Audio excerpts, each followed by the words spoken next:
माझ्या प्रिय मुलांनो, तुमच्या घरातल्या वडील धान्यांचा सेवा करण्यात कधीही संकोच करू नका. आज तुम्ही ज्या पद्धतीने त्यांची सेवा करत आहात, नेहमी तशीच सेवा करत राहा. कारण जेव्हा तुम्ही प्रेमाने सेवा करता, तेव्हा मला ते दिसते आणि मी पाहतो.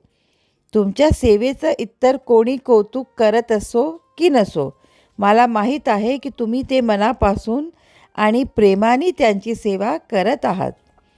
हे सर्व सत्कर्म आहे. ही सेवा माझ्यापर्यंतच पोचते. घरातल्या वडीलधान्यांची आशीर्वाद कधीही वाया जात नाही. हे आशीर्वाद तुम्हाला तुमच्या भविष्यात मोठ्या यशाकडे नेते.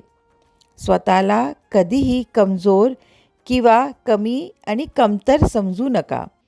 जोपर्यंत तुम्ही स्वतःवर प्रेम आणि आदर करत नाही, तोपर्यंत कोणीही तुमच्यावर प्रेम किंवा आदर करणार नाही.